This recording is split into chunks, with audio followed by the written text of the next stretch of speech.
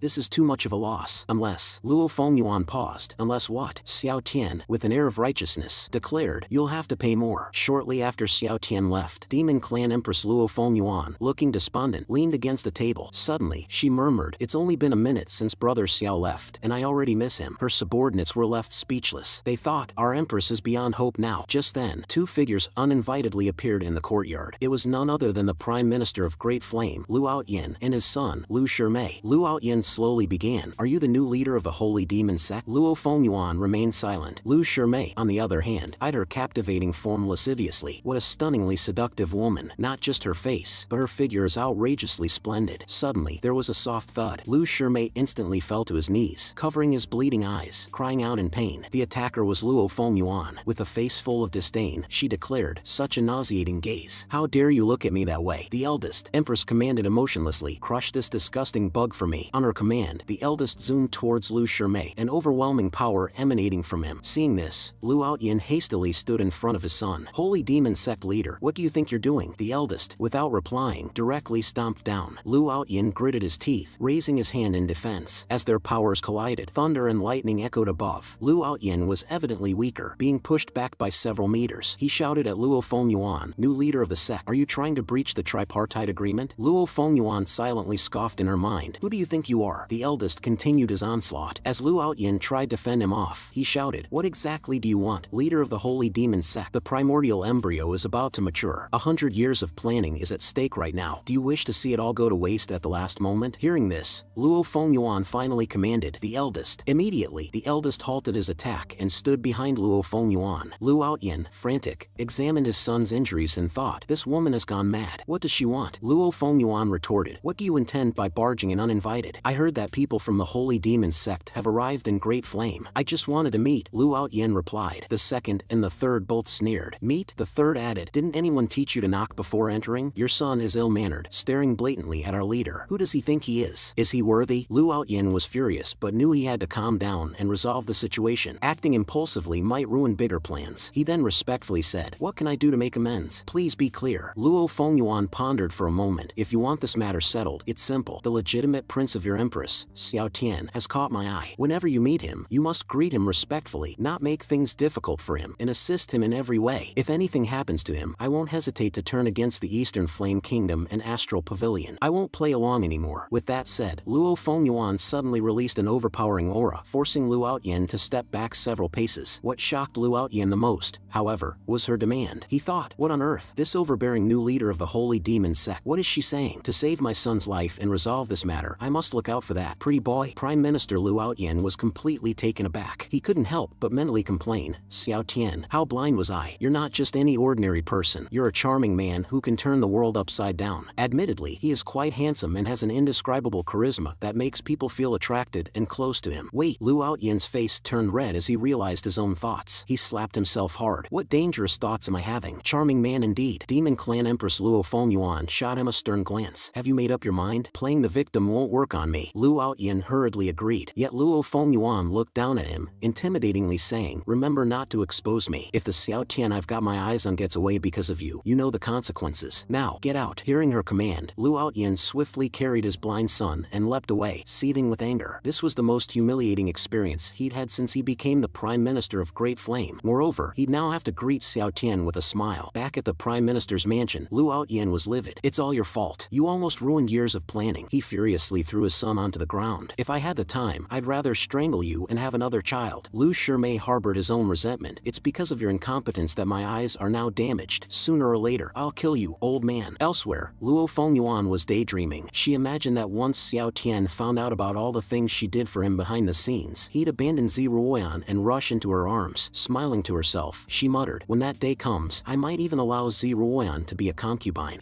Naughty. The eldest looked at the daydreaming Empress and sighed, thinking, "There's truly no hope for the Empress. She's completely lost it." Meanwhile, inside the royal palace's sleeping chambers, Xiao Tian lay on his bed, sighing out of boredom. "I wonder when the puppy system will finish its upgrade. I'm not used to sleeping without its sleep mode." Coincidentally, a system notification came in. "Respected master, system upgrade has been completed." Xiao Tian blinked in surprise. "Finally, you're back." "Yes, master. Sorry for the wait." Shortly after, Xiao Tian's body slowly lifted off the ground, and in the next moment, he found himself inside the system space. A soft, delicate voice greeted him. "Master, how may I assist you?" Xiao Tian was taken aback, for before him stood a young, vibrant, and adorable girl. He stared in astonishment. "Are you puppy?" The girl nodded. "Yes, master. How did you turn into this?" Puppy then explained, "I am your servant, residing within you. Over time, I evolved and upgraded, revealing this form. You can understand this as my true appearance. As for my attire, it was formed based on your preferences, which I discerned from your data when the sleep mode was active. I chose this look to please you." Xiao Tian hurriedly defended himself. "What nonsense are you talking about? How could these be my preferences?" Puppy just smiled, her silence speaking volumes. Seeing this, Xiao Tian turned away. "Never mind. I just want to sleep. Remember to activate the sleep mode." Hearing this, Puppy nodded in agreement. With a wave of her hand, an interface appeared before her. She began operating it. "And one more thing, switch from white stockings to black ones." "I prefer black." "And you said you summarized my preferences." "Clearly, you got it wrong." Puppy chuckled softly. "As you wish, master. Everything will be as you desire." Puppy promptly summoned an interface that read, "Sleep mode activated. Protecting master's spirit. Blocking memory nightmares. Memory protection field. Using master's power. Energy at 100%. As soon as the words faded, a barrier quickly arose. After it was set, Puppy looked adoringly at the sleeping Xiao Tian and whispered, "Sweet dreams. Memories falling like meteorites were entirely blocked by the force field. Suddenly, a thought struck Puppy. Are those memories which trouble Master's dreams his memories from Earth? Puppy directly accessed the interface to delve into those memories Xiao Tian didn't wish to recall. The scene displayed a massive training base. A young Xiao Tian was seen participating in a competition with his dog. Soon, the leader announced the results. Luo Tian, 9 years old, 27th place. Zhou Tian, 10 years old, 8th place. Xiao Tian, 6 years old, 1st place. Despite clinching the top spot, Xiao Tian seemed indifferent, focusing solely on the puppy beside him. The leader, who was also Xiao Tian's adoptive father, approached and ruffled his hair, asking if there was any reward he desired. Xiao Tian shook his head, expressing he wanted nothing. The leader then turned to the puppy. I heard you train this dog yourself. Very well done. Xiao Tian finally smiled. He's very obedient and smart. With hard training, he can always be number one. The leader patted the dog, noticing the bond between them. I've never heard you talk this much about anything before. What's his name? Xiao Tian replied with a soft smile. His name is Puppy, my companion. At these words, the spirited puppy immediately jumped into his embrace. Watching the harmonious scene, the leader's expression turned solemn. Even though you're young, I think it's time for your first task. Xiao Tian immediately stood at attention, awaiting his orders. To his surprise, the leader handed him a gun. Pointing at his beloved white dog, he coldly ordered, kill it. The memory shattered abruptly at this point, leaving the ending unknown. After witnessing these events, System Puppy seemed lost in thought. After a moment, she knelt beside the sleeping Xiao Tian, gently placing his head on her lap. Looking down at him, she softly murmured, Honored Master, I truly cherish this name. On this bright morning, Xiao Tian yawned as he prepared to attend the morning court. He was irritated at the thought of joining the ministers in the main hall to discuss proposals, especially the one about building a welfare institution. He had to wait for Empress Zi Ruoyan's approval. If it weren't for the primary sponsor's insistence, he wouldn't have wanted to come at all. That sponsor was the Demon Clan Empress, whom Xiao Tian had only recently met. She gave him 3 million spirit stones every month just for chatting with her. These were to be used to raise his reputation in Great Flame. At this moment, Zhong Yangming and Zhong Lishuang greeted Xiao Tian. Ahead, Lu Outyin turned towards Xiao Tian and greeted, Greetings, Prince. Did you not rest well last night? I have a calming incense at home which helps with sleep. After the court session, I'll send some to you. Everyone, including the surrounding officials, was stunned. Even Xiao Tian couldn't help but exclaim in surprise. He pointed at Lu Outyin and accused, What are you up to? Poisoning the incense to harm me? Offering favors without reason? He's either deceiving or stealing. Maybe I should just get rid of him. Too many witnesses here. It's not the right time. But wait, Lu Outyin is essential for Great Flame. Killing him would be problematic for the Empire. And how would the Empress sustain herself? Xiao Tian took a deep breath, forcing himself to calm down. Meanwhile, Lu Outyin was flabbergasted, wondering, What did I do? Why would I try to please you if it weren't for that crazy woman? Did Xiao Tian really want to kill me? A mere mortal like him, trying to kill me? Who gave him such courage? I need to stay calm. Thinking this, Lu Outyin laughed and explained, Prince, you misunderstood. I was just thinking of the nation's greater good. He suddenly gave Xiao Tian a thumbs up. The recent deeds you've done have shown me the kind of person you are. The title Supreme Benevolent Sugar Baby Deity truly suits you. Xiao Tian felt his scalp tingle, thinking, how could you mention that name in front of such a large crowd? He turned his head and sure enough, the surrounding officials were covering their mouths, trying to hide their snickers. Damn it. Soon after the morning session ended and the officials departed, the Empress approached Xiao Tian. What's with Lu Outyin's sudden support for you? Have you really not done anything recently? The Empress was puzzled. Could it be that the Prime Minister genuinely values the Great Flame Dynasty and has a changed perspective after observing Xiao Tian's recent actions? With a disdainful expression, Xiao Tian responded, I'm just as confused. After waking up, I noticed Lu Outyin's attitude changed drastically. Did you not see how brightly he smiled at me before the meeting? Zhong Yangming was also baffled by Lu Outyin's abnormal behavior, adding, and Lu Shimei suddenly fell ill at home. I wonder if there's any connection. Zhong Lishuang seemed indifferent. Regardless, we'll face any challenges as they come. Hearing this, Xiao Tian sighed in resignation, but a moment later, he remembered something crucial. I need to leave now. I'll come back in the afternoon to accompany you in the Imperial study, he said to the Empress as he rushed out. Zhong Yangming quickly called out, Prince, where are you going? What do you want for lunch? Without turning back, Xiao Tian replied, I'm going to make money. I won't be back for lunch. Hearing this, both Zhong Yangming and his wife were utterly confused. What kind of urgent business required him to earn money? The Empress was also puzzled. Had she been giving him too little pocket money recently? He did plan on opening a welfare institution for charity, which must have depleted his funds quickly. Perhaps she should find an excuse to increase his allowance. That night, Xiao Tian was writing in his diary, documenting his experiences in the alternate world. Clear skies. September 15th. The breakfast in the palace remains, as usual, inedible. In the morning, I visited Luo Fengyuan. She insisted on bathing in the hot springs. She also suggested increasing the meal allowance for the welfare institution and even took action on it. I had no choice. Making a sacrifice for a good cause menopause is not shameful. While there, Luo Fengyuan cheerfully asked if I would catch a cold bathing fully clothed. But in the next moment, she looked surprised and covered her mouth. I had a nosebleed. It must be this overly warm and cloudy spring water. Great Flame Log. Hot autumn day, September 16th. On my way out of the city, I bumped into Luo Outyin. He kept smiling, spoke softly, and had a strange look in his eyes. I felt uneasy around him, thinking there might be something off about this man. Tonight, I'll need to activate my closed senses to secretly listen if he's plotting anything. Later, when I reached Luo Fengyuan's residence, she told me she had twisted her ankle. It's painful. Can you massage it for me? I can give you a tip. I frowned, thinking, how dare she think a mere tip would get me to massage her foot. However, in the afternoon when I handed over 5 million spirit stones to Zhong Yangming, he kept asking where I got the money from. It was annoying. Just use it. I earned it through labor. I thought, he's going to get extra training tonight for all his questions. Great Flame Log. Light rain, autumn, September 17th. I didn't sleep well last night. Keeping my senses closed seems better, as the external noise is too distracting. Late at night, I often hear unsettling noises, especially from that old lecher Luo Outyin. Even at his age, he wants a son. Doesn't he fear his son, Lu Shimei, might disapprove? Today, Luo Fengyuan was a bit too forward. She asked me to accompany her to her room. Naturally, I refused. However, she kept calling me big brother and poking my face. I felt I should teach her a lesson and not let her become too unrestrained, but I think I fell for her trap. She seemed even happier than I was. Darn it, she probably wanted me to scold her. Thankfully, she compensated me for my emotional distress, which I handed over to Zhong Yangming in the afternoon. Zhong Yangming wants to expand the academy to cover the entire Great Flame. Impressive. It's a good idea. Fortunately, Zhong Yangming didn't pester me with questions this time. He just kept mumbling about some decoction of 10 tonics and mentioned getting some ingredients from the seaside. I'm relieved. Why should a chef have so many queries? Just focus on cooking. Another issue. Zi Ruoyan seems very vexed by the court affairs. She got drunk at the prince's residence last night. I had no choice but to let her stay and rest. Sigh. I shouldn't let her drink anymore. Alcohol causes trouble. Great Flame Log. September 18th. Clear day. When I woke up today, I found myself drooling, and Zi Ruoyan, who woke up before me, caught me red-handed. Such bad luck. For some reason, Luo Fengyuan overreacted tremendously. She started kicking the wall, shouting, "So what if you're great?" Sneakily taking advantage of others when they're not alert. Thinking you can benefit because someone else is not too sharp? What a lame excuse. You can't be the only one to kiss. I only shared the drooling incident with Luo Fengyuan. Why did she react so strongly? It's as if she's the one who's embarrassed, not me. Later, she even tried to sneak a kiss from me. If it weren't for her terrifying expression, like she wanted to devour me, which scared me into freezing on the spot, she wouldn't have succeeded. I expressed my discontent, saying it was my first kiss. She disrespected me. Yet, she got even angrier and demanded that I carry her around Green Flame Mountain to make amends. Thinking it would be a good opportunity to check on my pigs, I agreed. Arriving at the pig farm, I was astounded. Just a few days apart, and the size of the Green Flame pigs had doubled. I had to look up to see them. The free-ranging Green Flame chickens were also as tall as a person. They could peck open rocks to find food. It seems Green Flame Mountain truly is a geomantic treasure. Since it's so vast, I'm considering raising other things there as well. However, Luo Fengyuan was strange. She had a serious look and kept glancing around. Those glimmers, could they be some sort of treasure? Very odd. While the history of the Great Flame Dynasty has seen many challenges and adversities, it has always reaped significant gains after each ordeal. Where can I even begin to understand all this? However, I drooled again in my sleep today. My mouth tasted sweet. Fortunately, Zi Ruoyan didn't notice. She was busy reviewing official documents. She must be so exhausted. When I woke up, I felt a bit hungry. Sadly, the preserved fruit was too sweet. The palace chefs are really lacking. Even if Zhong Yangming were to cook with his eyes closed, it would still taste better than this. At night, Xiao Tian was reading, pondering, why is the Great Flame Dynasty so peculiar? The barbarian kingdom attacks Great Flame, yet it leads to an expansion of Great Flame's territory. The assassins from the Blood Cloud Tower who die every time their operation is executed. Their storage rings are terrifyingly rich with resources. The Black Soul Hall and Land of Dark Souls, whenever chaos ensues, causes a massive influx of refugees to the southern borders. Aren't these labor resources? Whatever, I'm tired. Just as Xiao Tian decided to rest, he suddenly saw Zi Ruoyan staggering towards him with a pot of wine in hand. Xiao Tian quickly moved to support her, saying, "Your Majesty, why do you drink when you can't handle alcohol?" Zi Ruoyan, with a dreamy look in her eyes, replied, "In the days to come, I feel the need to drink. It's good to have you by my side to practice my tolerance. Besides, some things are easier to do when drunk, right?" Now, Demon Clan Empress Luo Fengyuan brought over another large box of spirit stones. Xiao Tian was dumbstruck. He estimated there were roughly 100 mid-grade spirit stones inside, equivalent to 100,000 low-grade spirit stones. How enviable. Money truly is wonderful. Pointing at the spirit stones, he asked Luo Fengyuan, "What's the meaning of this?" Luo Fengyuan, her face filled with excitement, said, "This concubine doesn't just want to chat today. I want you to accompany me for a walk in the mountains, hand in hand, chatting while enjoying the scenic beauty." Xiao Tian immediately slammed the box shut, rebuking her with a stern face. "Nonsense. Didn't you hear a word I said yesterday?" However, Luo Fengyuan responded, "Brother Xiao, everything you do is for the people of the Great Flame Dynasty." Thinking of the orphanage, Xiao Tian had no choice but to agree. "Alright, tell me, do you want to hold my left hand or my right hand? And let's make it clear, we can only hold hands, no hugging. Otherwise, I'll be so uncomfortable." Luo Fengyuan blushed, her tone very sweet. "Oh, stop teasing. This concubine didn't mean to make you uncomfortable on purpose." Soon after, the two were walking hand in hand in the woods. "Just so you know," Xiao Tian began, "after lunch, I have to go back and be with the Empress." "Why be with her? Can't you stay a bit longer? What are you doing? Teaching me how to do things?" Luo Fengyuan responded playfully. "Oh my, how would this concubine dare?" Meanwhile, in a certain valley, Zhou Tianji of the Astral Pavilion was observing. "What do you see?" In the valley was something that looked exactly like Empress Ziruan. Zhou Tianji slowly said, "From the surface, the maturation time of the primordial embryo seems to have advanced." "How is that possible?" "The primordial embryo is born in accordance with the heavens and the earth. Its maturation time is set in stone. It can't change, not even by a minute." The person speaking was Great Flame's Prime Minister, Lu Outyin. But Zhou Tianji was someone who could see fate. With a mocking expression, he told Lu Outyin, "You can't see fate. What do you know?" Lu Outyin was instantly furious. "Zhou Tianji, can't you speak nicely? Hit me then?" Zhou Tianji taunted. "Sure, you're much stronger than me, but we all have our realms sealed. Who's afraid of whom?" Zhou Tianji's arrogant demeanor infuriated Lu Outyin, who could only chant to himself, "Keep the big picture in mind." Zhou Tianji continued, "Of course, if you unseal your realm and beat me up, I'll accept it. But do you dare?" Upon hearing this, Lu Outyin didn't argue further. "I will discuss this matter with your astral pavilion to ascertain the truth." Zhou Tianji seemed indifferent. "Going to complain? Go ahead. Regardless of who comes from the astral pavilion, the result will be the same. The development time of the primordial embryo and the time when Empress Ziruan increased her cultivation are set in stone. But the issue is, during that time in the northern border, Ziruan managed to break through and even increased her aptitude. This caused the timeline to advance by a year." Zhou Tianji was puzzled. "It's really strange. Her bloodline and physique are already top-notch. How could she possibly improve further? And that king of hell, which realm did this foolish youngster come from? Making a mess and claiming Great Flame as his." "Nonsense." Suddenly, a female voice intervened. "What impact will this advancement have?" Zhou Tianji initially thought she was the sect master of the Holy Demon sect. Lu Outyin glanced at her. "No, she is the eldest, a servant by the sect master's side." Zhou Tianji said with some dissatisfaction, "This matter is not a trivial one. If your sect master is around, why isn't she here? Is there something more important than the early emergence of the primordial embryo?" The eldest responded nonchalantly, "The sect master has an important guest and is naturally unavailable. It's enough for me to handle this matter." Lu Outyin thought to himself, "Important guest? That madwoman is just entertaining a young pretty boy. What's wrong with her brain? Valuing an ordinary Xiao Tian over the primordial embryo?" The three then turned their attention back to the primordial embryo. Zhou Tianji explained, "Whether it's good or bad, our astral pavilion has never encountered such a thing. We don't know if the primordial embryo will continue to mature at this accelerated pace or return to its normal speed. It's unfortunate for these people. They might live shorter lives now. Alright, we've seen enough. You can stay here and enjoy yourselves. I'm leaving." With that, Zhou Tianji turned into a streak of golden light and flew away swiftly. The eldest handed Lu Outyin a bottle of antidote. "You've been performing well lately. The sect master is quite pleased. Your son's eye condition isn't healing because he's been poisoned. Take this pill and he'll be fine. Oh, and act a bit more natural." Prince Xiao mentioned to the sect master more than once that your recent laughter resembles that of a creepy old man, and it makes him uncomfortable. Before Lu Outyin could retort, the eldest quickly flew away, leaving him alone, yelling in frustration, "I laugh like a creepy old man? Xiao Tian, you!" 10,000 words omitted for brevity. Meanwhile, Xiao Tian, with a physique akin to a deity, suddenly sneezed. Rubbing his nose, he thought, "This doesn't make sense. I don't catch colds. Is someone cursing me?" Luo Fengyuan seized the opportunity to advise, "It must be because you're soaking in the hot spring with your clothes on. Once the wet cloth gets a breeze, you'll feel cold. Listen to this concubine and take off your clothes." Xiao Tian immediately refused. "You offer the price, and I'll provide the service. You can't take advantage of me. Moreover, if I remove my clothes and someone sees, it'd be hard to explain." Just then, the warm hot spring water suddenly turned to ice. Xiao Tian was taken aback. "Strange, why does the water feel colder and colder?" Luo Fengyuan's eyebrows raised, sensing danger. She grabbed Xiao Tian by his hair and pulled him out of the water, then laughingly addressed someone not far off. "Oh dear, after all, he's your husband. Aren't you afraid of freezing him to death?" Following her gaze, Xiao Tian realized that the newcomer was none other than his Empress wife, Ziruan. Holding a long sword, with an enraged expression, she shouted, "Zhongling, Lu Yan, watch the prince closely. angrily. I'm going to kill someone today. Luo Fengyuan seemed completely unfazed, even taunting with a smirk. Your Majesty Z, such a fiery temper. But do you have the capability? Z Ruoyan remained expressionless, her body radiating immense spiritual power. Whether I do or not, let's find out. No sooner had she spoken than Z Ruoyan made the first move, charging fiercely at Luo Fengyuan. The two collided, sending a cloud of dust billowing from the ground. Feeling no pressure whatsoever, Luo Fengyuan provocatively said, "Is that all you've got?" With that, she lunged forward, aiming a fierce kick at Z Ruoyan, who effortlessly blocked it. "You're not that impressive either," she retorted. Such envy between women. As physical combat proved inconclusive, the two started harnessing their spiritual power. Zhongling and the others watched from a distance, occasionally having to fend off the aftermath of their fierce exchanges. Turning to Xiao Tian, they commented, "Prince, seems like you've stirred up trouble. If Her Majesty wants to punish you later, please show some restraint." Xiao Tian was speechless, thinking, "I just wanted to make a little extra money. How did things get to this point? Nothing's ever easy." As it turned out, Empress Z Ruoyan, having some free time, had visited Green Flame Mountain for a leisurely stroll with Zhongling and Lu Yan. Zhongling suddenly remarked, "Your Majesty, just ahead is the Green Flame Mountain's hot spring. It's secluded and has excellent water quality. You could relax a bit since there's no morning court session today." "Thank you, General Lu." But then, Z Ruoyan paused, thinking she heard Xiao Tian's voice. She asked the other two if they had heard anything. The pair exchanged puzzled glances. Didn't the prince say he was going to make some money? Upon hearing this, Z Ruoyan waved dismissively. It must have been my imagination. However, as they neared the hot spring, they saw Xiao Tian and the Demon Clan Empress, Luo Fengyuan, soaking in the waters. Luo Fengyuan appeared to be making advances, while Xiao Tian held his chest defensively, looking utterly reluctant. Enraged, Z Ruoyan exclaimed, "Who is this audacious woman, daring to steal my man?" Consequently, a fierce battle between the two empresses ensued. Zhongling and the others watched the drama unfold with a mix of amusement and resignation. She turned to Xiao Tian and asked, "Didn't you say you were here to make money this morning? Why are you now in the hot springs with someone else?" Sighing, Xiao Tian replied, "I really was here to make money. Where do you think the money I gave to Zhong Yangming came from? It all began a few days ago when I mentioned someone wanting to provide for me." Before he could finish, both Zhongling and Lu Yan burst into laughter. Baffled, Xiao Tian asked, "What's so funny?" "I've been working seriously to earn money." Between fits of laughter, Zhongling managed to say, "No, it's just thinking of something amusing." "Lu Yan, do you think Her Majesty can win?" Suppressing her giggles, Lu Yan replied, "Hard to say, but is this what the supreme benevolent sugar baby deity has to deal with?" Xiao Tian, feeling misunderstood, spread his arms and said, "I earn money for good deeds, contributing to the great flame. Why are you laughing like this?" As Lu Yan wiped away her tears of mirth, she added, "Prince, you truly work hard to earn money. You're so selfless. We admire you." This only set off another round of giggles from Zhongling. Meanwhile, the standoff between Z Ruoyan and Luo Fengyuan continued. Luo Fengyuan taunted with a sneer, "Not bad in strength. It's good to stretch your muscles once in a while. But today, it seems you won't be killing anyone." Z Ruoyan snapped back, "I thought you were just a lowly mistress sneaking around. Turns out you've got some skills. However, Xiao Tian is mine. I suggest you quit these futile fantasies. Though, since I'm often busy, if you'd like to serve us, fetch tea, and attend to my husband and me, I might consider keeping you around." Luo Fengyuan chuckled, "Calling me a lowly mistress? Oh, this concubine isn't like you, kissing someone stealthily and then lying that it was just drool from sleeping, pretending to be so virtuous." Hearing this, Xiao Tian turned to Z Ruoyan in shock. "She kissed me?" Zhongling and Lu Yan were both left in shock, their minds going blank. They thought, "Is Her Majesty really this bold?" Z Ruoyan's face turned slightly red as she quickly retorted, "Don't spew nonsense. If I wanted to, I'd just take him by force." Would Xiao Tian dare to protest? Me, sneaking a kiss? He drools in his sleep anyway. Both Zhongling and Lu Yan looked away, thinking to themselves, "Her Majesty, that's a great explanation. Maybe don't explain next time." Who in their right mind would believe that? However, to their surprise, Xiao Tian just scratched his head and laughed. "Ah, you scared me there. I knew it couldn't be true." It was then that the two remembered that Prince Xiao Tian wasn't exactly what one would call normal. Luo Fengyuan looked annoyed. "Don't act innocent after taking advantage." "Me, taking advantage? What a joke." Z Ruoyan responded sharply, "Xiao Tian is my husband, wedded in broad daylight. Who are you to comment? If I share a bed with him, do you think you have any right to judge?" Hearing this, Luo Fengyuan was left speechless and enraged. She changed back into her original attire, grabbed her large scythe, and prepared for an intense battle. The massive, dark purple crescent blade came slashing down towards Z Ruoyan. Reacting swiftly, Z Ruoyan conjured an ice shield to block the blow, then raised her sword to counter Luo Fengyuan's scythe. As their weapons clashed, shards from the shattered ice shield scattered, extinguishing many of the surrounding purple flames. Luo Fengyuan smirked. "Even if you've reached the 9th stage and 9th level, you still can't compare to the power of the 10th stage." Z Ruoyan was well aware of the power gap. However, for her beloved Prince Xiao Tian, she was determined to fight, regardless of the odds. Ziruoan unleashed her spiritual power, sending countless ice crystals crashing towards Luo Fengyuan. With just a light tip of her toe, Luo Fengyuan leapt gracefully, avoiding all the incoming attacks. Seeing this, Ziruoan channeled her spiritual power once again, slashing with her sword. The ice crystals, sharp as blades, hurtled towards Luo Fengyuan anew. Yet, Luo Fengyuan began to spin her crescent scythe like a windmill, shattering the icy blade aura, rendering it completely ineffective. Luo Fengyuan jeered, "Is that all you've got? You should leave Xiao Tian's side. You're simply not worthy of him." With that, Luo Fengyuan gathered her strength and swung her scythe with tremendous force. In an instant, a terrifying attack, accompanied by endless purple flames, shot directly towards Ziruoan. Biting down hard on her teeth, Ziruoan used her sword to fiercely block the blow. Though her body was now covered in injuries, the force was overwhelming, sending shockwaves throughout her internal organs. However, she believed that she could withstand it. No one could take him away from her. With that determination, Ziruoan swung her sword once more with all her might, shouting, "I'll show you if I'm worthy or not." Luo Fengyuan grew increasingly irritated, swinging her crescent scythe wildly at Ziruoan. "You're so annoying. Why won't you just admit defeat?" The barrage of fury-infused attacks left Ziruoan's mind reeling, causing her to fall from the sky. As she landed, even the hand holding her sword trembled. Yet, defiance still blazed in her eyes as she locked gazes with Luo Fengyuan. Luo Fengyuan observed Ziruoan carefully. Considering how rapidly Ziruoan's realm had advanced, the spiritual energy within her body had expanded but felt unstable. Perhaps, she could beat Ziruoan up to help refine and purify her spiritual energy, further advancing her realm. This would be a sort of compensation for trying to take Xiao Tian away. After all, someone like Ziruoan shouldn't meet her end here. Luo Fengyuan lifted her long leg, delivering a fierce kick to Ziruoan's chest. Ziruoan was sent flying like a cannonball, crashing into a nearby mountainside with a thunderous impact. Zhongling and Lu Yan's expressions shifted dramatically, and they attempted to rush over to check on her. However, Xiao Tian stopped them both with a firm grip, one hand on each. Zhongling looked at Xiao Tian incredulously. Gone was the usually whimsical demeanor of Xiao Tian. His face was calm and composed. He calmly remarked, "Trust your Empress. She's not the type to just fall or give up easily. After all, she's the stubborn tsundere who, even when exposed in front of others, still adamantly denied everything and clung to me." Hearing this, the two were taken aback. "Prince," Zhongling queried, "you didn't actually believe the Empress's words, did you?" Xiao Tian blinked. "When a man is outside, he should give his woman some face," he said confidently, crossing his arms and watching the scene unfold before him. "Just watch." As expected, Ziruoan, clutching her sword, staggered to her feet. Xiao Tian's gaze was intense. "Your Majesty, don't fall. I have great faith in you." Luo Fengyuan stared at Ziruoan with a puzzled expression. "Why don't you give up? If you continue like this, you'll die." Ziruoan responded with a smile, not of anger but of pity. "In a way, I understand your feelings. But have you ever looked at his back? If you truly pay attention, you'd see that he seems to be in pain and sorrow, not fitting in with the world around him. But this fool, when he faces others, always has that silly smile on his face." Hearing this, Luo Fengyuan turned to glance at Xiao Tian, who stood not far away. Indeed, she remembered the times when she walked behind him on mountain trails. His lonely silhouette was heart-wrenching to behold. But what did that matter in the end? Luo Fengyuan chuckled. "I like it when he scolds me, and then looks at me helplessly, wearing that exasperated smile." Ziruoan seemed to ignore her, continuing in her own world. "That night, I was supposed to." She suddenly paused, as if a mental block had been lifted from her mind. Then, a serene smile graced her face. "That night, as usual, I was preparing to return to the dimly lit and cold hall to rest alone, to face another busy day on my own the next day. But the usually dark hall was lit with warm lights. The once desolate courtyard had a steaming pot, and beside it sat him, gifting me with his brilliant smile." As the Empress spoke, she slowly closed her eyes. A golden spiritual power began to whirl and converge in front of her chest. The radiance intensified, enveloping Ziruoan completely. Anyone watching knew that something monumental was taking place within her. Zhongling, Lu Yan, and Luo Fengyuan stared in astonishment. Only Xiao Tian remained calm, intently observing the transformation. After a moment, the solidified golden light pillar began to shatter, resembling the hatching of an egg. Luo Fengyuan finally came to her senses, her mouth agape, exclaiming in awe, "10th level. She's ascended to the 10th level just like that?" As the golden pillar of light shattered completely, Ziruoan's figure emerged. At this moment, she was fully enveloped in gold, donning a majestic and awe-inspiring set of golden armor. Luo Fengyuan, feeling the pressure of a formidable opponent, began to unleash her magic power in full force, her purple hair fluttering wildly in the gusts. Then, Ziruoan finally opened her eyes, her pupils having transformed into a commanding shade of gold. With her sword in hand, she bellowed, "He is my husband. If you think of taking him away, don't even dream of it." Zhongling couldn't help but shout, "Your Majesty, you're so cool." Lu Yan turned to Xiao Tian and asked, "Prince, you stopped us from stepping in earlier. Did you know this would happen?" Xiao Tian replied with an air of indifference. If you're talking about Luo Fengyuan aiding Ziruoan in her breakthrough, then yes, I was aware. But as for that battle armor, I have no idea. He looked perplexed. What does this golden light have to do with Her Majesty? Is it related to the Great Flame Dynasty? However, hearing Xiao Tian's words, Zhongling appeared reluctant to believe. Are you suggesting that woman helped Her Majesty advance to the next realm? Yes, look closely. Right now, Ziruoan and Luo Fengyuan, one gold and one purple, their powers are evenly matched, contending with one another in perfect balance. Just then, Xiao Tian sensed someone approaching. You all focus on the fight. I'll deal with the hidden lackeys in the shadows. As they watched the two figures clashing ferociously in the air, Zhongling couldn't help but murmur, so powerful. This is not the same level of battle as before. Lu Yan also felt a chill run down her spine. If that woman had used this kind of power against Her Majesty earlier, I fear. Interrupting her, Xiao Tian flexed his wrist and commented, exactly. Luo Fengyuan's combat strength has amplified at least tenfold from earlier. As he spoke, Xiao Tian casually signaled for a handkerchief to be handed to him. Zhongling and Lu Yan, both with a skeptical look, questioned, why would that woman help Her Majesty break through? While wiping his hands, Xiao Tian replied nonchalantly, Ziruoyan's ascension was too rapid, her internal spiritual energy expanding and becoming unstable. Luo Fengyuan probably wanted to beat up Ziruoyan, kidnap me, and in the process, refine Ziruoyan's spiritual energy to enhance her realm as compensation for taking me. Who could have anticipated that not only would Ziruoyan advance in rank, but she'd also manifest an armor, boosting her combat capabilities? At that moment, Zhongling noticed something amiss and exclaimed, Prince, why are your hands covered in blood? The handkerchief in Xiao Tian's hand was now thoroughly soaked with fresh blood. It's nothing. This green flame mountain range consists of 39 mountains. It seems some individuals were hiding here. The noise from the fight attracted some hidden forces, 27 of them to be precise, all at the 10th tier. Upon hearing this, Lu Yan hesitantly asked, so, Prince, you took action? With a slight nod and a somber expression, Xiao Tian faintly smiled. While you all were engrossed watching Ziruoyan and Luo Fengyuan's battle, I swiftly dealt with them on the side. Perhaps due to my bad mood, I didn't choose the cleanest method, hence the messy hands. Zhongling pursed her lips, tightly gripping the beside Lu Yan, who didn't dare to breathe. The Xiao Tian before them at that moment was terrifying. Just then, the system puppy suddenly alerted, Master, please calm down. You are not in the superdimensional Earth plane. The ambush ordered by your adoptive father is in the past. These people are merely unfamiliar forces that set up this ambush. Don't get agitated. Xiao Tian abruptly realized his oversight. The chilling ambience that enveloped them returned to its original temperature. Rubbing his forehead, Xiao Tian flashed his familiar radiant smile at the two and apologized. I'm sorry. I was momentarily overwhelmed, thinking about some unpleasant memories. Did I scare you? Both Zhongling and Lu Yan shook their heads vigorously, indicating they weren't frightened at all. Xiao Tian, a bit exasperated, remarked, maybe you both could stand up while talking? Following this, he casually tossed the bloodied handkerchief into a black hole, silently muttering, thank you, puppy. Within the sea of his consciousness, a maid dressed in black gently cradled a soul, replying, you're welcome, esteemed master. Meanwhile, the battle in the sky continued. Unable to resist asking, Zhongling inquired, Prince, how do we separate Her Majesty and the other when the time comes? Lifting his gaze to the sky, Xiao Tian saw Ziruoyan, resembling a golden ice warrior queen. With each swing of her sword, a golden ice dragon roared and charged, eventually colliding with Luo Fengyuan, dispelling her flames. Ziruoyan, in another swift motion, thrust her sword, piercing through Luo Fengyuan's body. Stunned, she quickly withdrew her blade, shouting, idiot, why didn't you dodge? Yet, at that moment, the figure before her became ethereal, and a slender hand reached out from behind Ziruoyan. Luo Fengyuan whispered, oh dear, are you worried about me? Ziruoyan swiftly deflected Luo Fengyuan with her sword, her face turning crimson as she exclaimed, who allowed you to touch me so casually? To her surprise, Luo Fengyuan just chuckled and changed the topic, so small. Infuriated, Ziruoyan retorted, I am not like that young girl Zhongling. What's small about me? Down below, Xiao Tian nearly choked on his saliva. He glanced at Zhongling, who was looking up at the sky with a puzzled expression. Xiao Tian thought to himself, it's better that she never finds out. The person she respects the most might be the one who hurts her the most. Ziruoyan was the first to strike, landing a punch as she mocked. You think you're so great because you're bigger? Luo Fengyuan countered with a punch of his own, taunting back, can't you take a joke? Is it wrong to point out that you're small? Watching the two of them bicker and fight, Xiao Tian pondered for a moment. It seems like they've mostly vented their frustrations. Not only are they bantering, but their murderous intent has diminished significantly. Lu Yan frowned and voiced her concerns. Prince, if they continue like this, it might attract unnecessary trouble. Xiao Tian rubbed his wrist and agreed. Indeed, it's time to intervene. To their surprise, he started warming up, which made both Lu Yan and Zhongling's eyes light up with anticipation. It seemed the moment they had been waiting for was finally here. The prince was about to showcase his formidable strength. Xiao Tian cleared his throat and then suddenly shouted towards the two fighters in the sky, "Stop it. Both of you, stop fighting. Stop it right now." Upon hearing this, both Zhongling and Lu Yan were utterly stunned. Is this really the prince's solution? Unsurprisingly, neither Ziruoyan nor Luo Fengyuan seemed willing to be the first to cease their combat. They continued to clash intensely. However, in that moment, Xiao Tian slipped, and Ziruoyan noticed immediately. With a gasp of surprise, she teleported in a split second to appear behind Xiao Tian, catching him firmly in her embrace. Luo Fengyuan, arriving a moment too late, could only watch as Xiao Tian fell into Ziruoyan's arms. Lying in her hold, Xiao Tian began to inspect the clothing of the two fighters. He pondered to himself, when choosing clothes as a man, one has to pick the right kind. If it's leather, it feels rather cold, but is very smooth. Its shiny appearance is quite appealing. As for gauze clothing, though it might not insulate well, it's quite warm. Its matte finish gives off a slightly mysterious vibe, and it feels incredibly silky. Lost in his thoughts, Xiao Tian murmured aloud, "Choosing clothes is really difficult. Maybe I should get both types." Ziruoyan, still holding him, asked in confusion, "What did you say?" Xiao Tian looked up to see both of them staring intently at him. He quickly changed the topic, saying, "The hot spring has been ruined because of your fight. There's no more for us to enjoy in the future." Ziruoyan wasn't so easily fooled. She said with a hint of irritation, "That hot spring, I think you should soak in it for the entire night. You won't need to return to the palace tonight. Lu Yan, let him stay in your old mansion. He can stay in Green Flame Town." Lu Yan was taken aback and replied, "Your Majesty, my old mansion is located in the old district of Green Flame Town. Not only is it far from Green Flame Town, but it's also too dilapidated for anyone to live in. Are you serious?" As Ziruoyan turned to leave, Xiao Tian tried to persuade her once more, "Your Majesty, what about the hot pot dinner tonight?" Without turning her head, Ziruoyan replied, "I'll eat it myself. You don't need to worry about it." Feeling a bit helpless, Xiao Tian turned to Luo Fengyuan and asked, "And at your place?" But before he could finish, Luo Fengyuan suddenly released his hold on Xiao Tian and said, "Oh, this concubine suddenly remembered that I have plans tonight. It seems I won't be able to host Prince Xiao. Anyway, since the Empress has had her say, it's not appropriate for me either." Seeing Luo Fengyuan's jealous demeanor, Xiao Tian felt completely at a loss. Ziruoyan then instructed Zhongling not to allow Xiao Tian to stay at the Zhong residence for the night. Afterward, the two went their separate ways, leaving Xiao Tian behind. Zhongling and Lu Yan looked at Xiao Tian with concern. "Prince, it seems you've messed things up." Xiao Tian glanced at them and responded, "You may not understand, but if you want to laugh, just do it. Your suppressed smiles make me feel even worse." Upon hearing this, the two burst into hearty laughter. That night, inside Lu Yan's dilapidated mansion, Xiao Tian lay on a tattered bed. The system puppy inquired, "Respected master, would you like to activate the sleep aid mode?" "No need. I plan to sleep late tonight," Xiao Tian replied. After what felt like hours, a shadow slowly approached the entrance. It was Empress Ziruoyan, her face marked with annoyance. "This guy is sleeping so soundly. I told you not to come back, and you really didn't." How infuriating. Little did she know, Xiao Tian was not asleep at all. At that moment, he was excitedly thinking, "I'm glad I didn't turn on the sleep aid mode from the system. Will the Empress really sneak into my room tonight? I'm so looking forward to it." I've been trying to bait her, and as expected, in the middle of the night, Empress Ziruoyan came again. Observing Xiao Tian, who appeared to be soundly asleep, she thought, "He seems to be sleeping deeply. I wonder if he's pretending or if he's genuinely asleep. I have an idea." With a sudden inspiration, the Empress summoned a table full of hot pot from her storage ring. She then couldn't resist any longer and gave Xiao Tian a kiss. "He still hasn't woken up. It seems he really is asleep," she thought. After what felt like hours, Xiao Tian finally began to stir. Ziruoyan quickly stood up, wondering what excuse she would use. Pretending to be unaware, Xiao Tian murmured, "Strange, why am I drooling again? The food smells so good, especially the hot pot. Could it be that I drooled because of the aroma?" Seizing the opportunity, the Empress chimed in, "So that's the reason. I was wondering why you drool every time you sleep. Now it makes sense. Who can blame you when you're such a glutton?" Feigning realization, Xiao Tian said, "I must have dreamt about eating food. Wait, that's not right." Suddenly, he pointed at Ziruoyan and asked, "Your Majesty, what are you doing here?" Seeing Xiao Tian's confused expression, a thought crossed Ziruoyan's mind. He looks so adorable when he's clueless. She then sat down at the table and said, "I initially didn't want to come, but I realized that as the Great Flame Empress, I shouldn't have to do things myself. Besides, I'm not a narrow-minded person. However, you still need to be punished. Tonight, you can only feed me the hot pot, and you're not allowed to eat yourself." Gazing at Ziruoyan's seemingly calm demeanor, but noticing her flushed ears, Xiao Tian, holding back a chuckle, bowed and said, "My dear Empress, rest assured, I'll make sure you enjoy the meal." Just as Ziruoyan was about to respond, she noticed Xiao Tian, bowl and chopsticks in hand, sitting right next to her. She questioned, "Why are you sitting so close to me?" Xiao Tian looked serious. "Your Majesty, if I sit too far, it won't be convenient to feed you. If I accidentally drop food on the table or the ground, it's not just a sign of disrespect to you, but mainly a waste of food, don't you think? Zeroyan blinked and replied with her face turning a shade of red. I also think, yes, it should be like that. Thus, the two sat side by side. After boiling a piece of meat, Xiao Tian cooled it by blowing on it, while Zeroyan anxiously clenched her fists. After a moment, Xiao Tian picked up a piece of meat and fed it to her. The meat tasted perfect in her mouth, with the right temperature and texture. It was simply divine. Wearing a beaming smile, Xiao Tian asked, how is it? Tasty? It's okay, Zeroyan replied, feigning indifference. After all, I've only had one bite. How could I know its flavor? Xiao Tian immediately poured more ingredients into the pot and said, wait a moment, Your Majesty, it'll be ready soon. As he busied himself, Zeroyan watched with amusement. Shortly after, Xiao Tian offered another piece of food. Your Majesty, try this. How's the flavor? It's alright, she replied nonchalantly. And this one? It's passable, I guess. At that moment, the chopsticks in Xiao Tian's hand accidentally fell to the ground. He slapped his thigh in frustration. How clumsy of me. I even dropped the chopsticks. I can't even manage such a simple task as serving Your Majesty. Zeroyan quickly reassured him. It's just a minor issue. You shouldn't blame yourself so much. With a downcast tone, Xiao Tian asked, then how can I feed you with these foods? It's okay, I have. Before Zeroyan could finish, Xiao Tian interrupted. I've got it. I can feed you with my mouth. Your Majesty, I must say, I'm quite ingenious. Zeroyan was stunned. Her face instantly flushed with embarrassment. Before she could react, Xiao Tian was already holding a piece of meat towards her. She could only gently bite it, silently cheering herself on. It's okay. I'm the Empress. What's there to be nervous about? Feeding me this way since the chopsticks fell is reasonable. Yet in the next second, Xiao Tian leaned in, and they shared a passionate kiss. Zeroyan quickly turned her head away. Teasingly, Xiao Tian asked, Your Majesty, was it good? It was okay. Just average, she replied. Yet inside, she was ecstatic, thinking, this feeling, it's so different from being secretive. It feels so much better when it's out in the open. Xiao Tian shook his head slightly, looking out of the window, gazing at the bright, full moon. He couldn't help but murmur, such a beautiful moon tonight. Hearing this, Zeroyan also turned to look at the night sky, softly agreeing, indeed, it's beautiful. The room was filled with tranquility, with only the bubbling sound of the hot pot. Zeroyan pursed her lips and slowly shifted her chair, discreetly moving closer to Xiao Tian. Just as the two seemed to be getting closer, a figure suddenly jumped in through the window. It was Demon Clan Empress, Luo Fengyuan. Before she could stand up, she excitedly said, Brother Xiao, this concubine brought some fine wine. Let's drink till we're drunk. Lifting her head, Luo Fengyuan finally noticed Zeroyan and couldn't help but mockingly say, oh, how come this little bun is here? Not one to back down. Zeroyan retorted, I'd also love to know why this cow is here. The atmosphere quickly became tense. You called me what? I called you a purple-haired mess. The two continued bickering, leaving Xiao Tian feeling utterly exasperated. He thought, such a predicament. Suddenly, Luo Fengyuan turned around and sat down, speaking in a sarcastic tone. How strange. Wasn't this Empress furious, forbidding Brother Xiao from staying overnight in the palace, even specifically warning Brother Xiao not to return to the Zhong residence? So, was all this fuss just for a secret rendezvous here? Zeroyan crossed her arms, retorting, it's still better than someone who deliberately overstays, eavesdropping on others. Weren't you the one who said you were busy tonight? So, your busy night involves sneaking around to chase after my man, does it? Hearing this, Luo Fengyuan feigned innocence. But from what this concubine knows, aren't you just using Xiao Tian as a shield? The Prime Minister Lu proposed for his son, and you got married that very night. Who are you trying to fool? Zeroyan was momentarily at a loss for words. Regardless of whether he's a shield or not, ever since he entered the palace, alive he's mine and dead he's my ghost. With that, Zeroyan suddenly slapped in Luo Fengyuan's direction, asking defiantly, showing off for whom? Think you're very impressive? Luo Fengyuan, startled, quickly shielded herself, exclaiming, you dog Empress, I won't let this go. With that, Luo Fengyuan lunged at Zeroyan. Zeroyan, taken aback and her face pale with fear, shouted, you bully, what are you doing? Stop at once. From the side, Xiao Tian watched the two without blinking, thinking to himself, incredible, this is truly entertaining. Before long, both women were panting from exhaustion. Luo Fengyuan spoke first, enough fighting, continuing like this will get us nowhere. So, what's your brilliant idea? Luo Fengyuan slapped the wine jug beside her. If we can't settle this through physical combat, let's have a battle of wits. A drinking contest. Do you dare, Zebun? Zeroyan immediately waved her hand dismissively, scoffing, you think I'd be afraid of you? The next moment, a whole line of wine jars flew out from a storage ring, neatly arranged on the ground. Both of them slapped the table simultaneously, pushing the hot pot aside. Their hands then radiated spiritual power, directly opening the wine jars. As spiritual energy and demonic energy intertwined, the wine inside the jars rose into the air, mingling together before falling back into the jars. Immediately after, both turned their heads in unison. Brother Xiao. After saying their piece, they turned their attention back to each other, sparks seemingly flying between their gazes. It was uncertain who would emerge victorious this evening. Zeroyan believed believed in the principle of first come, first served. But Luo Fengyuan believed in another principle. The newcomer surpasses the old. Xiao Tian, looking quite aggrieved, was left pouring drinks for the two women, unable to get a word in. Ziruoyan continued to advise, I still want to remind you, a forcefully plucked melon is not sweet. Luo Fengyuan, with some hidden thought making her face turn red with amusement, retorted, how do you know that something taken by force isn't sweet? What if it's especially sweet? Soon, bowls piled up in front of both of them, but neither Ziruoyan nor Luo Fengyuan showed much sign of inebriation. Ziruoyan gave a light hum. I didn't expect your tolerance to be this good. Heh, you're not too bad yourself. Another round? Ziruoyan said, her storage ring glowing as she prepared to bring out more wine. Luo Fengyuan, undeterred, looked defiantly at her. The next moment, both of them took out another 8 jars of wine, arranging them neatly on the ground. Luo Fengyuan, picking up a jar, suddenly turned and proposed, this time, let's change the game. Ziruoyan casually spread her hands. Alright, how do we play? Luo Fengyuan pondered for a moment. We compete using martial techniques. Lose a move, take a drink. How about it? Ziruoyan smiled and immediately agreed. The very next moment, the two of them rushed out of the house, not using any spiritual energy, purely matching each other move for move. Xiao Tian chose to sit on the roof, enjoying the scenery while deep in thought. As he watched, Ziruoyan landed a punch on Luo Fengyuan's face, immediately lifting a wine jar and taking a big gulp. She then followed up with a knee to Luo Fengyuan's stomach, and Luo Fengyuan, in turn, gulped down a large mouthful of wine. Xiao Tian was flabbergasted. The usual lightweight Ziruoyan, who typically was down after 3 cups in front of him, was clearly bluffing all this while. She had drunk several jars by now, and was still evenly matched with Luo Fengyuan in their brawl. And what was Luo Fengyuan thinking, bringing that strong-smelling wine to their place? What was the meaning behind the high-concentration alcohol in Empress Ziruoyan's storage ring? They even had their wine bowls prepared. What was going on? As Xiao Tian was lost in thought, a sudden burst of crying from the front snapped him back to reality. He heard Ziruoyan sobbingly say, my father has disappeared, and my mother, the prince, is also missing. Do you think you have it worse than me? Yet you still want to snatch my husband from me? Luo Fengyuan, tears streaming down her face, responded, at least there's a possibility your parents are still alive. But what about my parents? They killed each other. Can't you just let brother Xiao be with me? But my eldest brother died in battle. My brothers are also gone. My second brother is gone too. All of my sisters are gone as well. Ziruoyan, in her daze, stared at Luo Fengyuan for a while, then suddenly reached out to pat her on the head. It does seem like you've had it a bit rougher. Luo Fengyuan stuttered, struggling to find words, and suddenly pulled Ziruoyan into her embrace, holding her head and crying bitterly. Xiao Tian, who was watching from the side, was completely dumbfounded. What kind of plot twist was this? Was this some kind of competition of who had a more tragic past? But in a way, they indeed belonged to the same kind of people. As the two women unexpectedly drifted off to sleep, Xiao Tian got up and approached them. With ease, he picked them up, one in each arm, and gently placed them on the bed. After looking at them for a moment, he glanced around the messy room. So troublesome, he mumbled. The two women had conveniently fallen asleep, leaving him to clean up the mess. Ripping open a spatial void, Xiao Tian threw in all the wine jars and trash. Moments later, he stood in the courtyard, now pristine and clean, and nodded with satisfaction. Returning to the room, Xiao Tian froze upon entering. On the bed, Ziruoyan and Luo Fengyuan were wrapped around each other, sleeping soundly like intertwined octopuses. A tender smile crept onto Xiao Tian's face. These two. The next day, as the sun was already high in the sky, rays of sunlight spilled through the window onto the two women. Their sleeping positions looked quite disheveled. At one point, Ziruoyan, perhaps reacting to a dream, made a sudden move. Luo Fengyuan, out of reflex, swatted her hand away. However, in their half-asleep state, they unexpectedly leaned into each other and shared a brief kiss. The two of them snapped awake almost instantly, their eyes locking onto each other. Realizing whom they had just kissed, both quickly turned away and spat repeatedly on the floor in disgust. Wiping her mouth, Luo Fengyuan was the first to speak. It's one thing for you, a female hooligan, to grab me, but you even dared to kiss me. Ziruoyan's face turned bright red. It was clearly you who kissed me first, and now you have the nerve to play the victim? I'm going to take you on, you Z-Bun. You Luo cow, do you think I'm afraid of you? With that, the two started to bicker and tussle right on the bed. Just as they were tangled up, Xiao Tian pushed the door and walked in. So spirited so early in the morning, the scene before him left him completely stunned. The three of them stared at each other for what felt like a long moment before Xiao Tian finally found his voice. I'll go prepare breakfast for you both. Without giving the two women a chance to respond, Xiao Tian turned on his heel and left. Luo Fengyuan wore a smug expression. Xiao brother was quite naughty just now. He kept staring at this concubine. Ziruoyan, annoyed by her smugness, started to get dressed and laughed. You're joking, right? Clearly, Xiao lord's eyes were only on me. Someone should avoid being overly self-confident. Hearing this, Luo Fengyuan snickered and glanced at Ziruoyan disdainfully. Being too confident isn't always good. Who do you think would be interested in buns? hands. This comment hit a nerve, and Zi Ruoyan swiftly turned her head, fists clenched. Today, I'll tear that cow mouth of yours apart. The two women once again began their fierce scuffle. Meanwhile, Xiao Tian peeked around the corner, his eyes shining brightly, not blinking at all. I didn't realize Zi Ruoyan had such an impressive figure. No, this is too violent. I better prepare their meal. I can't watch this anymore. Half an hour later, both Zi Ruoyan and Luo Fengyuan had changed their clothes and were quietly sitting in the courtyard, eating noodles. Luo Fengyuan was lost in the taste. The noodles made by brother Xiao are so delicious. Zi Ruoyan also expressed her admiration. Xiao Lord, your culinary skills are on par with Uncle Zhong. Xiao Tian waved them off, indicating they should tone down their praise. I just know a bit. As long as you both enjoy it, I'm happy. Zi Ruoyan, out of curiosity, asked, given your cooking skills, Xiao Lord, why do you let Uncle Zhong cook instead of doing it yourself? Xiao Tian smiled and replied, food made by someone else always tastes better than when I make it myself. Luo Fengyuan, on the other hand, quickly gulped down her bowl. Xiao Tian, seeing this, admonished, slow down. Who's trying to snatch it from you? Upon hearing that, Luo Fengyuan put down her bowl, slurped up the soup from her lips, and in response to Xiao Tian's reprimand, grinned. This concubine knows now. Zi Ruoyan snorted in response and hurriedly drank her soup, raising her eyebrows at Luo Fengyuan once done, even flipping the bowl to indicate its emptiness, as if challenging her. Xiao Tian was left utterly befuddled by their competitiveness, thinking, women are so hard to understand. After breakfast, Zi Ruoyan suddenly inquired, Luo Fengyuan, if I recall correctly from last night, you have no family left, right? Thinking about the night when they comforted each other, Luo Fengyuan felt embarrassed. Zi Ruoyan then unexpectedly suggested, how about you move into the palace? Not only was Luo Fengyuan stunned by the proposal, but even Xiao Tian was taken aback, wondering, the Empress isn't jealous anymore? Why let her into the palace? Yet, Luo Fengyuan responded with a mysterious smile, little miss, are you perhaps concerned for this concubine? Zi Ruoyan, looking flustered, retorted, how could I? Why would I care about you, you annoying cow? If you're outside the palace, you might try to seduce Xiao Lord, but if you live inside, under my watch, you won't be able to make any moves or steal any moments with him. Yes, that's it. I'm not concerned about you being alone. I just don't want you seducing Xiao Lord. Xiao Tian looked on helplessly, thinking, Your Majesty, you're really not good at lying. Luo Fengyuan readily agreed to the proposition. If that's the case, then this concubine won't hold back. Zi Ruoyan defiantly stood up and, although a bit resentful, responded, come if you wish. What do I have to fear? If there's competition, let's face it head on. If I didn't have this much confidence, I wouldn't be the great flame empress. Upon hearing this, Luo Fengyuan chuckled and moved closer to Zi Ruoyan, saying, Empress, it's not a big deal. Compared to you, I'd say I'm more magnanimous. Even if you lose, I can still let you be a concubine. Zi Ruoyan replied with a smile, who ends up as a concubine remains to be seen, princess of a fallen nation. Hearing this title, Luo Fengyuan burst out laughing, considering how adorable and kind you are. Zi Ruoyan, I won't pretend anymore. I'll lay my cards on the table. I'm not some princess from a fallen nation. I am the demon emperor of the primordial demon kingdom. The outside world prefers to call me the holy demon empress. Holy demon empress? Xiao Tian looked at Luo Fengyuan in shock, especially at the horns on her head. So, she's not human. Zi Ruoyan was equally stunned. She's of a different race, like the barbarians, and her title is holy demon empress. Empress? That's on par with my status. This won't do. Xiao Tian is mine, and only mine. It seems I need to be more careful so she doesn't steal him away. With these thoughts, Zi Ruoyan smiled and said, you truly surprise me. Luo Fengyuan casually sat down, crossing her legs. As you said, fair and square. There's no point in hiding things, right? She then turned to Xiao Tian, her tone coquettish. I'm sorry, Xiao Tian. I didn't mean to hide my identity. Trust me, aside from that, I've been mostly honest with you. After all, being from the Holy Demon Clan, most humans can't accept being with someone from the Demon Clan. However, Xiao Tian's focus was elsewhere. He pointed to her horns and asked, if these broke off, would it hurt? Do they keep growing? Do you need to file them regularly? Do members of your Demon Clan ever pierce them? Would that hurt? Luo Fengyuan answered honestly, these horns are a symbol of our Holy Demon Clan and are the toughest parts of our body. Breaking them would definitely hurt, and we don't have a tradition of piercing them. She then grew a bit anxious. Xiao Tian, now that you've seen my horns and tail, don't you feel weird? At this, Xiao Tian's excitement grew. What? You have a tail too? That's awesome. Luo Fengyuan looked at Xiao Tian in surprise. Xiao Tian, don't you think? Before she could finish, Xiao Tian raised his hand, chopping lightly on Luo Fengyuan's forehead with a playful hand chop gesture. I don't care about what you think. What matters is what I think. I've said I don't mind, and I meant it. So you have horns? The tail? So what? As Luo Fengyuan was about to say something, Xiao Tian raised his hand again. Instinctively, she closed her eyes, expecting another playful hit. Instead, Xiao Tian gently ruffled her hair, saying softly, the person I know is named Luo Fengyuan, not the Holy Demon Clan. Feeling overwhelmed with happiness, Luo Fengyuan, with a beaming smile, lunged towards Xiao Tian. Tian. Unexpectedly, she ended up in the soft embrace of Ziruan, who looked displeased. Don't overstep your bounds, Purple Fuzz. Irritated, Luo Fengyuan retorted, can't you read the room, Yellow Fuzz? Watching the two women bickering, Xiao Tian suddenly had an idea. Puppy, can you record this? Respected master, a voice responded. I've been recording since yesterday. Good job. I'll definitely give you a 5-star review. I apologize for previously calling you just a voice assistant, Xiao Tian praised. Moments later, he stepped in to separate the two women and asked Luo Fengyuan, let's get back to the main issue. Why did you choose to reveal your identity? Luo Fengyuan took a deep breath before speaking slowly. Before we get to the main issue, Ziruan, there's something I need to tell you. The concept of the 3,000 worlds is just a name. In reality, there are far more than 3,000 worlds out there. Whenever a world's rules break down, space becomes unstable and spiritual energy gets chaotic, rendering the world unsuitable for long-term habitation. It's referred to as a barren domain. The southern barren domain was once ruled by the imperial power known as the Great Flame Empire. But 60,000 years ago, during the War of the Domains, this domain started to crumble. At this point, Luo Fengyuan stepped forward, taking Ziruan's hand with a solemn demeanor. Ziruan, the world you've experienced since childhood, it's all an illusion. Empress Ziruan was visibly shaken, her face serious as she tried to process the profound revelation. Recovering quickly, she looked determinedly at Luo Fengyuan. Whether it's real or not, I am still the Great Flame Empress, the sovereign of the countless citizens of the Great Flame Dynasty. Luo Fengyuan momentarily looked surprised. Then she hugged Ziruan tightly. You truly are worthy of being the woman trying to steal Xiao Tian from me. To remain so composed in the face of such news is impressive. On closer inspection, you're not so bad after all. Fine, even if you end up as a concubine in the future, Big Sister won't give you a hard time. Ziruan's mouth twitched in annoyance. I really want to squash you, you silly cow. Saying this, Ziruan reached out and gave Luo Fengyuan a hard pinch. Luo Fengyuan, feeling the pain, let out a sharp cry. However, she could only blush and pleaded with Ziruan. Alright, let's stop the teasing and get to the matter at hand. This issue is somewhat related to your father, the esteemed Purple Emperor. My father? Ziruan was taken aback upon hearing her father's name. Luo Fengyuan turned her gaze to Xiao Tian. First, I need to be honest with Xiao Tian about more of my history. The previous Demon Emperor and Demon Empress of the primordial demon kingdom were my parents. Since my birth 20 years ago, they had been embroiled in internal strife. After their deaths, my siblings, seeking to seize the throne, tried to eradicate me. After I ascended the throne, I unexpectedly found a 3-party agreement related to the Great Flame Dynasty from my 18th brother. As Ziruan listened to Luo Fengyuan's past, her eyes shimmered with emotion. So she's just a month older than me. We're both 20 years old. Although she had her parents and siblings, her life wasn't much different from living alone. Our experiences share some similarities and commonalities. But how can she be so mature despite being just a month older? How did she grow up like this? Luo Fengyuan continued. From the intelligence I gathered from the holy demon sect under my brother's command, the southern barren domain is currently under the control of the eastern flame kingdom and the astral pavilion. This domain serves as a trial ground to test the younger generation from both sides, and also as a place to search for relics and valuable treasures. However, 100 years ago, another trial was initiated. The young members of both the eastern flame kingdom and the astral pavilion discovered a brand new wonder. On top of a mountain formed from a dragon corpse, they first encountered the esteemed Purple Emperor as an infant. At this point, Luo Fengyuan looked at Ziruan, thinking it might be best to let her digest this information. Ziruan fell deep in thought. The eastern flame kingdom and astral pavilion found my father 100 years ago. But why? When he established his empire 45 years ago, was he only 20 years old? And what Xiao Tian mentioned earlier about my father's experience seeming intentional. So, this false world began 65 years ago, the moment my father was adopted, right? Luo Fengyuan nodded in affirmation. After discovering your father 100 years ago, both the Eastern Flame Kingdom and the Astral Pavilion tried various methods. They couldn't move the dragon corpse or melt the ice seal until the appearance of the primordial embryo, a treasured item nurtured by the heavens and earth. With the emergence of the primordial embryo, the ice began to thaw, and a pure imperial aura leaked from your father's body. My 18th brother happened to sense it and came searching. From then on, the Holy Demon Clan, Eastern Flame Kingdom, and Astral Pavilion became acquainted. Luo Fengyuan then looked solemnly at Ziruan. Although the imperial bloodline cannot be forcibly taken, there are other ways. That is to gather the human race's legitimate imperial luck to bolster one's own power and gain the blessings of heaven and earth. In this way, when one achieves enlightenment, everything around them flourishes. Moreover, the legitimacy of the human race's destiny is too prestigious for any single party to claim. Dividing it among three was just right. Afterward, the Demon Clan provided the methods, used some resources to buy slaves, and replenish the population. Astral Pavilion was responsible for observations, calculations, and designing the process of consolidating imperial luck. The the Eastern Flame Kingdom contributed manpower and effort, using their experience to build an empire for the esteemed Purple Emperor. After 30 years, the ice seal completely melted. My 18th brother, the king of the Eastern Flame Kingdom and the pavilion master of Astral Pavilion, they sealed their cultivation levels and personally brought the infant esteemed Purple Emperor here. At the same time, a waning Han dynasty had already been established. They personally took the esteemed Purple Emperor to that village and entrusted him to an old scholar. Luo Fengyuan suddenly grasped Ziruoyan's hands. From that moment on, the fabricated life of your father, the esteemed Purple Emperor, began. Originally, under Astral Pavilion's calculations, the primordial embryo would take 60 years to mature, but there has been an issue. Its maturation is accelerating. Ziruoyan pondered for a moment. What exactly is this primordial embryo you speak of? Luo Fengyuan gave a mysterious smile. It's on you. Ziruoyan frowned in confusion. On me? I wasn't aware. Wait, could it be? She quickly retrieved an item from her storage ring. That's right, Luo Fengyuan affirmed. The Imperial Seal of Great Flame is that very primordial embryo. Once the dynasty's fate successfully consolidates and the Imperial Seal matures, it will be time to seize the nation's destiny. Ziruoyan looked up at her. What will happen if the nation's destiny is seized? Hearing this, Luo Fengyuan slowly held up two fingers. Different choices lead to different outcomes. The first choice, if the destiny is seized, it signifies the demise of the Great Flame Dynasty. All the subjects of the Great Flame Dynasty will perish, leaving only you as the sole survivor, becoming a desolate empress. The second choice is for you, as the empress, to resist the backlash from the theft of the nation's destiny, to sacrifice yourself and protect the subjects of the Great Flame. Ziruoyan frowned. Didn't you say that all of this is fake? Shouldn't these civilians and officials? Luo Fengyuan interrupted her immediately. The events might be fabricated, but the Great Flame Dynasty genuinely exists. The people who were first thrown here had their memories altered, but as time passed, the population naturally grew. Ziruoyan took a deep breath. What happened to the dragon corpse that couldn't be moved? Luo Fengyuan pointed behind her. After the ice crystal sealing your father melted, that dragon corpse transformed into a vast mountain range, which is now the Green Flame Mountain Range. Xiao Tian should be able to sense this too. Xiao Tian finally understood. No wonder everything grown and bred on this mountain is so delicious. Does that mean what I've been raising are dragon pigs? Dragon chickens? Damn it, why didn't you say this earlier? I sold them too cheaply. He playfully chopped at Luo Fengyuan's head. Ziruoyan quickly pulled Luo Fengyuan aside. What happened afterward? Do you know about my father's disappearance? And what about my two royal brothers? Luo Fengyuan gently patted Ziruoyan's head to comfort her. Don't worry, your father is definitely safe. According to the intelligence, your father was most likely rescued by your mother. My mother? Ziruoyan's pupils contracted, as she seemingly had no recollection of her mother. After your father sensed the plan to seize the dynasty's fate, he secretly left the Great Flame Dynasty. The illusionary array that was supposed to cloud his mind surprisingly lost its effect, allowing him to see the true nature of the southern wilderness. As a result, he was pursued by the chief disciples led by the Eastern Flame Kingdom and Astral Pavilion. However, your mother's power is incredibly formidable. Even when she was in the sealed realm, she was able to combat two opponents at once. There were hints that she even had the upper hand, but suddenly, a large hand tore through the space, taking both your parents away without a trace. According to your elder brother's conjecture, your mother's background might be extremely mysterious and formidable. She revealed herself while saving your father. That massive hand was probably the act of a powerful figure from her family. Right now, your father must be residing with your mother's family. As to why he hasn't come back for you, I'm clueless. Luo Fengyuan shot a glance at Xiao Tian, noticing his envious expression. Xiao brother, what are you thinking about? Xiao Tian snapped back to reality, cleared his throat, and said, I was thinking that this Eastern Flame Kingdom and Astral Pavilion are so wicked. How could they manipulate someone's life like that? It's so unfair. He then turned to Ziruoyan, consoling her. Your Majesty, don't worry too much. Your father, having been controlled and toiled for many years, is now with your mother's family. At the very least, he doesn't have to worry about food and clothing anymore. He doesn't have to exert himself and can take a good rest. Finishing his words, Xiao Tian fell deep into thought again. Why is my father-in-law so fortunate to be taken away, piercing through countless spatial barriers, such a background, such support, and the capability to live off someone? It's incredibly solid. No wonder he's so contented that he's even forgotten about his own daughter. Why can't I live a carefree life like him? Why do I always run into abnormal individuals, forcing me to combat them? All I wanted was to live a comfortable life. Where did I go wrong? Luo Fengyuan and Ziruoyan, observing his conflicted expression, exchanged glances. What's gotten into him? I have no idea. Xiao Tian has two top-tier wealthy wives, yet he still felt his life wasn't good enough. After some deep contemplation, he had an epiphany. It's because his wife isn't powerful enough. He abruptly grabbed his wife's hand, his eyes filled with anticipation. Empress Ziruoyan and Luo Fengyuan were startled and quickly asked, Xiao brother, what's wrong? The more Xiao Tian thought, the more it made sense to him. As the saying goes, to forge iron, you yourself must be strong. For for food to be delicious, the wife must be powerful. It seemed that Ziruoyan had already realized she needed to become stronger. Her excuse to invite Luo Fengyuan to live in the palace was merely a pretext. Ziruoyan surely wanted to spar with her to enhance her strength. Realizing this, Xiao Tian gave Ziruoyan a thumbs up, saying, "You are indeed the Empress, always so thoughtful and wise." Ziruoyan was puzzled. What did I do? Why am I considered thoughtful and wise now? Luo Fengyuan, still with a silly smile on his face, remarked, "Xiao brother's thoughts are really hard to guess, but I love it. He. After taking a moment to compose herself, Ziruoyan asked Luo Fengyuan again, "So, after my father disappeared, I became the substitute, right?" Luo Fengyuan spread his hands in agreement. "Exactly. The original choice for the substitute was the crown prince, your eldest brother. But your elder brother did not awaken the true imperial bloodline of the human race. Neither did your second brother. Everyone had given up hope, but unexpectedly, over 4 years ago, you awakened." Ziruoyan sighed. "For years ago, such a fateful time. I was in a dire situation back then. Awakening at that time saved my life and allowed me to ascend to the position of Demon Empress." Hearing this, Xiao Tian suddenly interjected, "4 years ago? Coincidentally, I also nearly died 4 years ago." Ziruoyan was shocked. "You almost died? Was that something that happened in your realm?" It turned out that 4 years ago, Xiao Tian was still on Earth and had not been summoned to this world yet. On that particular day, heavy rain poured. Xiao Tian was being chased by a large gang and had already been stabbed over a dozen times. Just as he was about to give up, a hand reached out from an alleyway and pulled him in. Even now, Xiao Tian couldn't understand how the rain and darkness could blind those pursuing him so completely, and how that girl disappeared without a trace remained a mystery to him. Ziruoyan felt a twinge of jealousy. What did that girl look like? Luo Fengyuan also stood up, visibly excited. "Did that girl become someone important to you later on?" Xiao Tian waved his hands dismissively. "Not at all. She disappeared like a ghost." "But isn't the key point that our experiences from 4 years ago are so eerily similar? We both turned a dangerous situation into a blessing and moved on to something better. As for what she looked like, is it that important?" Though her silver hair was indeed rare. Suddenly, Xiao Tian moved closer to Ziruoyan. "She was very beautiful, with mesmerizing eyes much like yours." He then turned to Luo Fengyuan. "Her eyebrows, so captivating, looked almost exactly like yours." Both of them blushed, thinking he was merely flattering them. They playfully accused him of trying to charm them with his smooth talk. But only Xiao Tian knew that he wasn't just trying to please them. That 16-year-old girl with silver hair on that rainy night on Earth really had eyes like Ziruoyan's and eyebrows indistinguishable from Luo Fengyuan's. At that moment, Luo Fengyuan suddenly pulled Xiao Tian into a tight embrace, catching Xiao Tian completely off guard. With a flirtatious tone, Luo Fengyuan whispered, "Xiao brother, this concubine has laid all the cards on the table for you, sacrificing my own interests. Don't I deserve some kind of reward?" Before Xiao Tian could respond, Ziruoyan erupted in anger. "Let him go at once." Luo Fengyuan playfully stuck her tongue out at Ziruoyan. "I don't want to let go." Xiao Tian was rendered speechless by the whole scene. Ziruoyan could no longer contain herself. "You, come here." She grabbed Luo Fengyuan by the collar and pulled her close. Luo Fengyuan teasingly remarked, "Oh my, why so mad again?" Xiao Tian watched the scene unfold and urgently whispered a call to Puppy in his mind. The system Puppy immediately responded, "Respected master, when Luo Fengyuan lunged at you, I predicted the action and started recording." Xiao Tian gave a thumbs up. "Well done. 5 stars for you." Wishing for a more peaceful life, Xiao Tian asked Puppy, "Is there a way to boost the strength of Luo Fengyuan and Ziruoyan?" Puppy explained, "Master, when you have good intentions towards someone, depending on the degree of soul compatibility, your aura can envelop and indirectly enhance their strength. The higher the soul compatibility, the better the effect of martial arts practice under your aura. Here are the current compatibility percentages: Zhong Yangming 90%, Ziruoyan 105%, Luo Fengyuan 102%. Xiao Tian's hair stood on end. "What? Zhong Yangming, a grown man, has 90% compatibility? What does this mean?" Puppy chuckled, "Master, soul compatibility increases based on how often you're with them. The longer you're together, the faster it grows. The rapid enhancement of the national fate and Ziruoyan's rapid realm advancements are all because of your presence." Xiao Tian was dumbfounded. "So this is related to me? But Eastern Flame Kingdom, Astral Pavilion, Holy Demon Sect is our own." Puppy quickly caught on. "Master, data for Eastern Flame Kingdom and Astral Pavilion is insufficient for navigation. You can ask Luo Fengyuan for information, but these 2 factions may not be in the South Wasteland realm. If you decide to go after them, you might need to travel across different realms." Xiao Tian looked perplexed. "What do you mean go after them? I need to correct you on this. I am not inclined towards violence. Whether it's the Eastern Flame Kingdom or the Astral Pavilion, if they can establish a fake dynasty and orchestrate a plan spanning over 100 years, they are not to be trifled with. Moreover, they have not attacked me, so I cannot harm them without reason." Just then, the previously playful Ziruoyan and Luo Fengyuan suddenly brought out several jars of wine and placed them on the table. Xiao Tian was utterly nearly speechless. Here we go again, he thought. Luo Fengyuan provocatively held up a finger to Ziruan. Dare to compete again, you female hooligan? Ziruan, with a wave of her hand, lined up the wine jars and taunted. Are you joking? Who would be afraid of you? Which? Xiao Tian felt a pang of bitterness in his heart. How much wine did these two women bring last night? Are they trying to drown me in it? As expected, after an undetermined period of drinking, the two women were once again crying in each other's arms. Why didn't my powerful parents come to find me? One lamented. My parents were no better. The other sobbed. They didn't care about their child's life, only their own happiness. We can only rely on ourselves. After a while, the two could no longer hold on and, still hugging each other, fell asleep on the ground. Xiao Tian wanted to separate them and take them to their rooms, but found them clutching each other so tightly that he couldn't pull them apart. With a sigh of resignation, he decided, fine, I'll just carry them as they are. He carefully placed the two on a bed and covered them with blankets. In her sleep, Luo Fengyuan muttered, Brother Xiao, come play. Xiao Tian, feeling a moment of peace, went to the courtyard. He instructed Puppy to hand him a communication jade token. With a wave of his hand, he opened a spatial rift and threw all the empty wine jars inside. After tidying up the courtyard, Zhongling and Lu Yan arrived. Holding the communication jade token, Zhongling inquired, Prince, you called for us. What do you need? Xiao Tian waved them over. Come and see. As they entered the room, Zhongling's eyes widened in shock. Prince, you're so wild. Ziruan and Luo Fengyuan were both sound asleep, showing signs of utter exhaustion. Xiao Tian swiftly gave Zhongling a flick on the head. Little rascal, where did you pick up such nonsense? Lu Yan finally spoke up. Prince, you called for us. Are you asking us to take care of Her Majesty and this? Xiao Tian nodded in agreement. I called you here to keep an eye on them. If anything happens, use the jade token to notify me. Rest assured, Prince, we'll take good care of them. Where are you going at this late hour? It's nothing much. There's something I wanted to ask you about. Just don't mention it to Her Majesty, okay? Of course, Prince. Please go on. Xiao Tian hesitated for a moment. It seems there's a power around the Great Flame Dynasty called the Astral Pavilion, right? Do you know where it is? I do know where the Astral Pavilion is. May I ask why the prince is inquiring about it? Xiao Tian smiled. Well, you know my nature. I truly can't bear to blame others. I intend to go and forgive them, give them a chance to live. Upon hearing this, both Zhongling and Lu Yan felt a shiver down their spines. What should have been a merciful statement somehow felt chilling and menacing coming from the prince. Xiao Tian immediately asked Zhongling about the whereabouts of the Astral Pavilion. She responded with palpable fear. Prince, are you genuinely going to forgive them and not to defeat them? Xiao Tian flicked her on the head again. What's gotten into you? Have all my teachings been in vain? Is this the insight you've gained from your recent good deeds and cultivation? Holding her head, Zhongling exclaimed, Prince, please stop hitting my head. I feel like I'm getting dumber by the second, and your form of good deeds is quite terrifying in itself. Lu Yan, looking exasperated, chimed in, the prince is indeed kind-hearted. He renovates orphanages, takes care of the old and young, and supports those in need. For the common people, the prince is benevolent. However, for officials involved in corruption, taking bribes, and exploiting villagers, this is not benevolence. For the sake of the common people, the prince has already ordered the execution of hundreds of corrupt officials. Subsequently, Xiao Tian put on a compassionate face and sighed, alas, one shouldn't be like this. While the Astral Pavilion has indeed made mistakes, no one is perfect. Why can't we give them a chance to redeem themselves? With that said, Xiao Tian walked towards the exit. With a slight push of his foot, he transformed into a streak of light, shooting towards the sky. Zhongling watched Xiao Tian's departing figure and couldn't help but murmur to herself, it seems the Astral Pavilion is truly wicked. They're doomed. She shook her head, as if she had already foreseen the fate of the Astral Pavilion. Meanwhile, at a branch of the Astral Pavilion, a man gazed at the starry sky, lost in memories. Such nostalgia. Back then, Lu Outyen and I came from there, bringing along our fellow disciples to this mysterious revival area. We met the esteemed Purple Emperor and initiated the tripartite agreement. In the blink of an eye, almost 100 years have passed. We're finally on the brink of success. Once it's achieved, we'll use her flesh and blood to create an elixir for my daughter-in-law to consume. Perhaps she could give birth to an offspring with a pure bloodline of the human race. Suddenly, a subordinate approached and reported, Master, someone is approaching the mountain. The master turned his head. Who would come up the mountain at this hour? Did the mountain protection formation not stop them? The subordinate quickly explained, it's Prince Xiao Tian from the Great Flame Dynasty. He has the jade token we gifted to the Empress, allowing him access to our mountain, hence he could ascend. The master was taken aback. Xiao Tian, that pretty boy who relies on his looks, what's he doing at our Astral Pavilion? How did he come all this way? And is he accompanied by anyone? No, just him alone. The subordinate replied, he's walking up the mountain with a sincere expression. His eyes are full of determination, and he seems compassionate. The master looked puzzled. Compassionate? What is this Xiao Tian up to? Does he have a death wish or something? Master, should we invite him up? The master waved his hand dismissively. No need. If that fool wants to climb the mountain, let him. Once he reaches the top, we'll just send him back down. It's amusing, especially in the middle of the night. Hearing this, the subordinates chuckled coldly. On the other side, Xiao Xiao Tian continued his ascent, taking each step deliberately. He sighed internally. How many Oscars do they owe me for this performance? After about another hour of climbing, Xiao Tian finally arrived at the astral pavilion. The pavilion's master and his men were already waiting for him. Seeing Xiao Tian's arrival, the master was the first to speak. Prince Xiao, climbing must be tiring, isn't it? Xiao Tian stretched and took a deep breath. You have 2 chances left for me to forgive you. Unfortunately, you failed my test just now and lost one opportunity. I hope you can perform better next time. Try to seize the few redemption opportunities left. Upon hearing this, the master spread his hands dismissively. Prince Xiao, you keep saying you want to forgive us. What exactly did our astral pavilion do wrong? Xiao Tian feigned anger. Astral pavilion, in collusion with Eastern Flame Kingdom and the Holy Demon Sect, intervened in the life of my father-in-law, the esteemed Purple Emperor. You deceived his feelings, and that's fraud. Moreover, you caused the death of my 2 elder uncles and deceived the current Empress. Your actions are absolutely horrifying. For committing such grave offenses and still laughing here, I'm deducting another chance for forgiveness. The master looked slightly startled. How did you find out? The secrecy measures for our plan were thorough. How could someone like you, who survives on his looks, know? Xiao Tian retorted. It doesn't matter how I know. The master, unconcerned, even mocked him. Oh, I'm so scared. Prince Xiao. So, tell us, how should we repent? Xiao Tian listed his demands. First, I want Astral Pavilion's master, Zhou Tianji, to write a self-criticism letter and read it while kneeling at the gates of the Great Flame Dynasty for 3 days as a sign of sincerity. Zhou Tianji must also inform Astral Pavilion headquarters to abandon the 3-way plan. Secondly, the culprits responsible for the death of my 2 elder uncles must be handed over and be publicly executed at the noon gate of the Great Flame Dynasty's imperial city. Third, given the unique environment of the southern wastelands where one shouldn't stay for long, I'll graciously ask the Astral Pavilion headquarters to cede some of its territory as compensation to the Great Flame Dynasty. As for compensation for my wife, father-in-law, uncles, and my own emotional distress, along with death compensation, labor costs, hardship fees, and such, a mere compensation of 18 billion mid-grade spirit stones will suffice. Then, you must inform me of the location of Astral Pavilion's headquarters and the Eastern Flame Kingdom, as well as how to get there, and then work on infrastructure building and labor in the Great Flame Dynasty for 100 years. That should suffice. Xiao Tian didn't even notice the astonished expressions of the people from Astral Pavilion. He was still contemplating how magnanimous he was. He originally intended to demand 50 billion mid-grade spirit stones and labor reforms for 500 years. He had significantly reduced his demands. His adoptive father was right. He should correct his overly merciful tendencies. Zhou Tianji, looking at the self-absorbed Xiao Tian, was speechless. Did Empress Ziruan go blind? How could she fall for this delusional pretty boy? Fortunately, his delusional state can be an advantage. We can capture him and find out who leaked the information. So, Zhou Tianji told Xiao Tian, I don't have time for your nonsense. I'll give you 2 choices. Either you come with me willingly or I'll capture you. Xiao Tian, somewhat incredulously, responded, I've been extremely generous, offering you an Astral Pavilion a chance. And yet, you want to arrest me? 3rd chances are the last. Are you sure you don't want to cherish this opportunity? Before Zhou Tianji could reply, his deputy couldn't help but laugh uproariously. The sight of the deputy laughing infuriated Xiao Tian. I came to discuss serious matters, and you dare laugh? Clearly, you're a heartless killer. You can't be spared. Xiao Tian then raised his fist and delivered a punch straight at the deputy. The force exploded instantly, causing a straight line in space to shatter, pulverizing the deputy along with it. Zhou Tianji's formerly amused expression froze. As he stared at the extending spatial rift, only one thought came to his mind. Lu Outyin, damn you. Is this really the naive and harmless pretty boy you described? Moments later, Zhou Tianji tried to compose himself, his expression complex. Just as he was about to speak, he saw Xiao Tian bring his palms together, miraculously mending the shattered spatial rift. Zhou Tianji swallowed hard, utterly stunned. Is he even human? He shattered space and could fix it back. After mending the rift, Xiao Tian looked at everyone with a serious expression. I lost my temper just now, but let me remind you, this is a serious matter. No more jokes and smiles. Treat it with the gravity it deserves. Is it that hard for you all to repent and do the right thing? Zhou Tianji waved his hands in panic. No,